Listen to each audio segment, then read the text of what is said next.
I'm getting tired of the whole you have to take it literally. What do you mean by literally? Because I'm gonna tell you right now, like even in my Genesis video, you can see that when people say they take things literally, either they're not taking it literally, they think they are, but they're not, or they're having a different definition of what literal means. So like, what do you mean by literal? You're just saying they take it literal Yeah. doesn't define it. Because like, first, you and I take Genesis literally. We're doing a podcast series. We're literally describing what it says, what it Yep. means. Yep. That's not the same thing as like what he is probably entailing, which means therefore, oh, you're taking it analogously. No, I'm taking it on its basis of what the meaning means in the words and what it teaches. Right. Right. So I'm defining literal as Right. what And the and and, literal meaning that the author intends to communicate.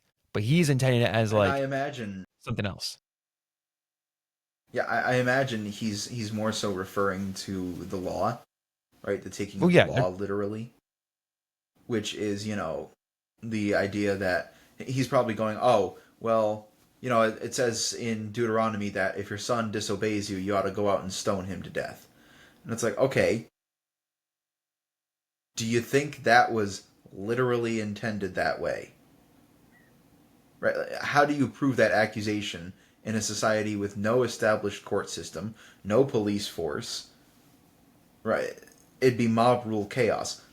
Obviously, it's not literal in that sense, right?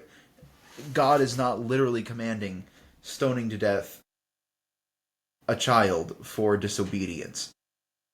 The idea, as with all law codes in the ancient Near East, was to be a guidance, not a literal rule book. It was a, hey, if your child is disobedient, you need to correct that immediately and with the proper harshness, right? Because a rebellious child can lead a nation astray.